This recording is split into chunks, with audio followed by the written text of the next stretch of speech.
ও মদিনার শানে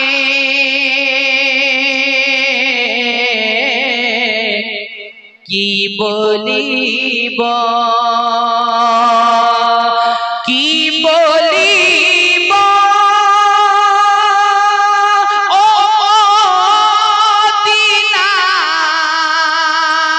মদিনার শানে কি বলিব ও মদিনার শানে যা আছে সে থায় যা আছে সে থায় নাই গো সারা জাহানে কে বলিব ও মদিনার শানে কে বলিব ও মদিনার শানে কে বলিব জোরে বলেন সুবহানাল্লাহ কে জান্নাতে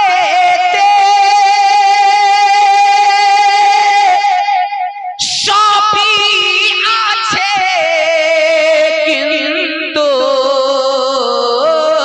জান্নাতে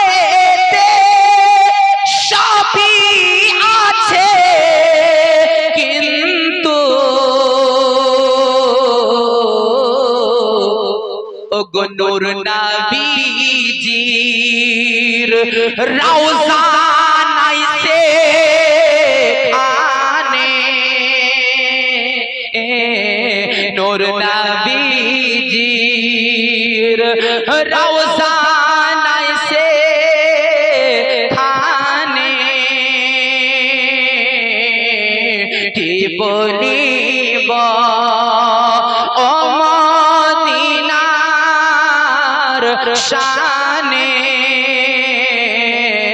কে বলিব সামাইনে কেরাম বাপদেরা ভাইরা যখন রওজার পাশে কাবা শরীফ দাঁড়িয়ে আছে সালাম দিলেন সালামের উত্তর দিলেন সেদিন যেন কাবা শরীফ আমার নবী মুস্তাফাকে বললেন ইয়া রাসূলুল্লাহ ও গো আমার নবী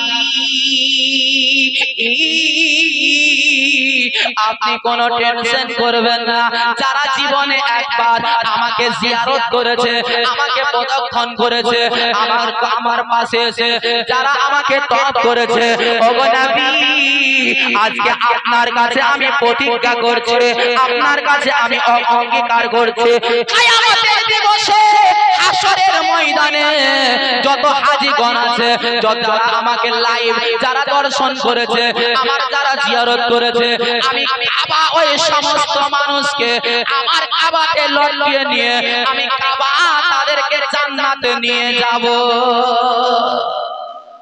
আর ওই কাবা বলতে লাগলো ইয়া রাসূলুল্লাহ যারা গরিব মানুষ কোনোদিন আসতে পারেনি চাষ করে টাকা ইনকাম করে রওজা দেখতে পেল না ইয়া রাসূলুল্লাহ যারা গরিব মানুষ আমার কাছে আসতে পারলো না আপনার রওজা জিয়ারত করতে পারলো না নবী গো হাশরের ময়দানে কিয়ামতের দিনে যারা রওজা পর্যন্ত আসতে পারেনি যারা ওই মানে আপনার এই কাবা পর্যন্ত আসতে পারেনি ইয়া রাসূলুল্লাহ আপনি ওই সকল উম্মতিগণকে আপনি তাদের সুপারিশ করে আপনি তাদেরকে জান্নাতের মধ্যে নিয়ে যাবে কাবা শরীফ আমার নবীর কাছে সেদিন প্রতিজ্ঞা করেছিলেন कि যারা একবার কাবাকে প্রদক্ষিণ করবে দর্শন করবে ওই কাবার গিলাফে তাদেরকে লটকিয়ে তাদেরকে জান্নাতের মধ্যে কাবা নিয়ে যাবে আর যারা জীবনে কোনদিন কাবা দেখতে পেল না এদেরকে আমার নবী সুপারিশ করবে জোরে বলুন সুবহানাল্লাহ তাহলে আমরা কত বড় ভাগ্যবান যারা জিয়ারত করেছে তারা ভাগ্যবান আর যারা খাঁটি সুন্নি নবীর আশিক বা দিওয়ানা হয়েছে এরাও ভাগ্যবান, যেহেতু কিয়ামতের দিনে আমার নবী তাদেরকে সুপারিশ করে জান্নাতে নিয়ে যাবে। সাওয়াইনে কেরাম হযরত আব্দুল মুত্তালিব যখন কাবা শরীফকে বললেন, ওরে কাবা বলে রে আজকে এত কেন তো খুশিতে ঝুমছে, এত আনন্দে আনন্দিত কেন, তো এত কেন আনন্দ? সেদিন যেন কাবা শরীফ বলেছিল ইয়া রাসূল, সেদিন যেন কাবা শরীফ বলেছিল ওগো আব্দুল মুত্তালিব আজকে আমি খুশি কেন মানাবো না, আজকে আমি আনন্দ কেন হব না? আমি আনন্দ এই কারণে হয়েছে, খুশি আমি এই কারণে হয়েছে, যেহেতু ইন্না আমিনাতা আদ ওলাদাত মুহাম্মাদা, আজকে আমিনার পেট থেকে ধরার বুকে মুহাম্মাদুর রাসূলুল্লাহ জন্ম নিয়েছে। এই কাবা শরীফের ভিতরে 360 খানা পুত রাখা ছিল বাবা। আমার নবী যেদিন জন্ম নিলেন পুত গুলো যেন উল্টে পড়ে গেল। কোন পুত যেন কাঠের তৈরি করা ছিল, কোনটা বাঁশের, কোনটা মাটির, কোনটা পিতলের, কোনটা লোহার, কোনটা চাঁদি, কোনটা সোনা। যেটা সোনা দিয়ে তৈরি করা ছিল এই পুতটা সবচাইতে বড়। এই পুতটার নাম হচ্ছে হবাল। এই হবাল পুতটা যেন একেবারে মুখথুবড়ে যেন পড়ে আছে। আমার আব্দুল মুত্তালিব ওই পুতটাকে জিজ্ঞাসা করলো, হ্যালো, মা বোনদেরকে বলছি আপনারা এদিকে একটু সরে আসুন, পিছনে সব দাঁড়িয়ে না থেকে আপনারা এদিকে উঠে চলে আসুন না। মা বোনদেরকে বলা হচ্ছে আপনারা এদিকে উঠে চলে আসুন, আগে জায়গা আছে। আল্লাহুম্মা সাল্লি সাইয়্যিদিনা মাওলানা মুহাম্মাদ ওয়া আলা আলি সাইয়্যিদিনা মুহাম্মাদ। হযরত আব্দুল মুত্তালিব যখন তিনি ওই কাবা শরীফের বুতের অবস্থা দেখলেন, এদিকে কাবা যেন জমতেছিল বাবা। আমার আব্দুল মুত্তালিব সেখানে আর তিনি দাঁড়ালেন না, সেখান থেকে তিনি ছোট ছোট একেবারে আমিনার বাড়ির দিকে রওনা হলেন। রাস্তার মধ্যে সাফা মারওয়া পাহাড় ছিল বাবা। এই সাফা মারওয়া পাহাড়ের উপরে কয়েকজন ফেরেশতা যেন দাঁড়িয়ে আছে। আমার আব্দুল মুত্তালিবকে বললেন, ও আব্দুল মুত্তালিব আজকে তোমাকে সুসংবাদ জানাতে এসেছে হুজুর গো, আপনার বাড়িতে এমনই একটা মহান ব্যক্তি এসেছে, এমনই একটা সন্তান জন্ম নিয়েছে যে সন্তানটার জন্য হযরত ইব্রাহিম আলাইহিস সালাম এই কাবা শরীফকে ধরে আল্লাহর কাছে দোয়া করেছিলেন, হযরত ইসমাঈল আলাইহিস সালাম দোয়া করেছিলেন। ও আব্দুল মুত্তালিব আজকে ওই সন্তানটা আজকে আমিনার গর্ভ থেকে দুনিয়ার মধ্যে জন্ম নিয়েছে। বেরাদার হযরত আব্দুল মুত্তালিব তিনি মনে মনে চিন্তা করছে, আমি কি হয়তো স্বপ্ন দেখছি গো। চোখটাকে এইভাবে কচলিয়ে আবার তিনি দেখছে ওই ফেরেশতারা যেন সাফা মারওয়ার পাহাড়ে দাঁড়িয়ে আছে। ফেরেশতারা বলল, ওগো হুজুর শুধু আমরাই না শুনে বরং আকাশের দিকে আপনি তাকিয়ে দেখেন, ওই সারিবদ্ধ হয়ে আল্লাহর জান্নাত থেকে হাজারে হাজারে ফেরেশতারা আজকে নবী মুস্তাফার উপরে দরুদ ও সালাম করার জন্য, দরুদ ও সালাম করার জন্য, নবীকে জিয়ারত করার জন্য এই আমিনার বাড়িতে আজকে তাদের আগমন ঘটেছে। হযরত আব্দুল মুত্তালিব তিনি যখন একটু এগিয়ে গেলেন,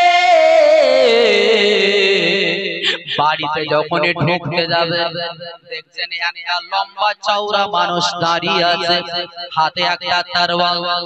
মানানটা তুমি কে? ওই মানুষটা কোনো উত্তর দিল না। আমার আব্দুল মুত্তালিব আবার জিজ্ঞাসা করলেন, মানানটা তুমি কে? তখন সে বলল, হুজুর আমি দুনিয়ার কোনো মানুষ নয়, আমি মক্কার কোনো মানুষ নয়। হুজুর গো, আজকে আমি এসেছি আপনার বাড়িতে যে সন্তানটা জন্মগ্রহণ করেছে, এই সন্তানটার আজকে নাইট গার্ড হিসাবে আল্লাহর দরবারের একজন ফেরেশতা, আমার নাম হচ্ছে মালিক। আপনার বাড়িতে আজকে যদি আপনি টাকা বলা হন, পয়সা বলা হন, তাহলে আপনার বাড়িতে একটা দুনিয়াবি কোনো হয়তো নাইট গার্ড রেখে দেন। আপনাদের গ্রামের হয়তো মাসে তানখা দিয়ে, মাসে আপনি তাকে মজুরি দিয়ে তাকে একটা নাইট গার্ড রেখে দেন। কিন্তু দয়ার নবী মুস্তাফার দরবারে নাইট গার্ড মক্কার কোনো মানুষ ছিল না, মদিনার কোনো মানুষ ছিল না, অন্য কোনো জায়গার মানুষ ছিল না। বরং আমার আল্লাহ বললেন, ওগো শোনো গো শোনো, যেমন নবী মুস্তাফা আমারকে মিসাল করে আমার নবীকে দুনিয়াতে ও আম্মা বিনিমাত রাব্বিকা ফাহাদিস, আমার নবী মুস্তাফাকে তোমাদের কাছে সবচাইতে বড় দুনিয়াতে যেটা নিয়ামত করে পাঠিয়েছে, আমার নবীকে যেমন বেমিসাল করে পাঠিয়েছে, নবীর যেমন তুলনা হয় না, আমার নবী মুস্তাফার দরবারের সেই রকম যেমন তুলনা হয় না। আমার নবী মুস্তাফার দরবারে আজকে নাইট গার্ড করে আল্লাহর ফেরেশতাকে দরজায় রেখে দিয়েছি। আমার নবীর দরবারের, নবীর দরবারটা কত সুন্দর দরবার ছিল বিরাদার। আজ আপনি কোন বাদশার দরবারে গেছেন, আজ কোন ওজিরের দরবারে গেছেন, কোন হয়তো মেম্বারের দরবারে গেছেন, হয়তো কোন এমএলএর দরবারে গেছেন, কোন এমপির দরবারে গেছেন, কিন্তু মুআজ্জাজ সামাইন ইকরাম আমার নবী মুস্তাফার এমন একটা দরবার, এমন একটা নবীর দরবার ছিল। হযরত জিবরিল আমিন বলছেন, ইয়া রাসূলুল্লাহ, ইয়া হাবিবাল্লাহ, আমি সারা দুনিয়া ঘুরেছি, আমি সুলাইমানের দরবারে গেছি, আমি অন্যান্য নবীর দরবারে গেছি, আমি অন্যান্য বাদশার দরবারে গেছি, কিন্তু ইয়া রাসূলুল্লাহ আমি সারা দুনিয়া ঘুরেছি, কিন্তু ইয়া রাসূলুল্লাহ আপনার দরবারের মতো আমি পৃথিবীতে দ্বিতীয় কোনো দরবার দেখতে পাই না। জোরে বলুন সুবহানাল্লাহ। হযরত মুসা কালিমুল্লাহ আলাইহিস সালামের দরবারে 12 বার এসেছিলেন। হযরত ঈসা রূহুল্লাহর কাছে, হযরত ইদ্রিস আলাইহিস সালামের কাছে 4 বার এসেছিলেন। হযরত মুসা কালিমুল্লাহ আলাইহিস সালামের কাছে 100 বার এসেছিলেন।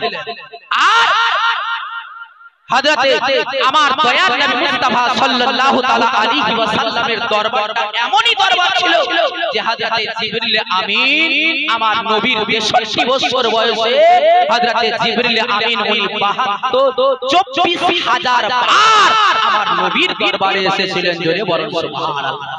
আমার নবীর দরবারটা এমন, জিবরিল আমিনকে জিজ্ঞাসা করেছিলেন, জিবরিল তুমি তাড়াতাড়ি আরশে যাও, আবার তাড়াতাড়ি চলে আসো কেন? সেই দিন জিবরিল আমিন বলেছিলেন, ইয়া রাসূলুল্লাহ আপনার দরবার ছেড়ে যখন আমি চলে যাই, আরশে মোল্লাতে যখন আমি চলে যাই, ইয়া রাসূলুল্লাহ নবী গো, আপনার দরবারে যে মজাটা আমি পাই, আপনার দরবারে যে সুকুন পাই, আপনার দরবারে যে আরাম পাই, আপনার দরবারে বসলে আমার দিলটা যেমন শান্তি পায় নবী গো, আমি আরশে মোল্লাতে গিয়ে আমার মনটা ঘবরাতে থাকে। এই জন্য আমি সেখান থেকে তাড়াতাড়ি আমি অন্য কোনো জায়গাতে যাই না, আপনার দরবারে হাজির হয়ে যায়।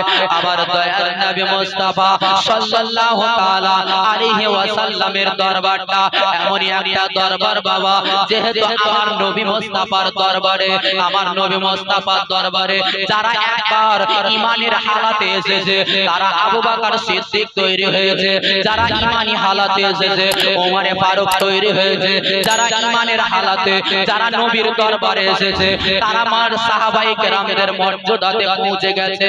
দয়ার নবী মুস্তাফা সাল্লাল্লাহু তাআলা আলাইহি ওয়াসাল্লামের দরবারে যারা ঈমানের হালাতে যারা একবার গেছে তাদের দুনিয়াতে আমার নবী তাদেরকে জান্নাতের ঠিকানা দিয়ে দিয়েছে।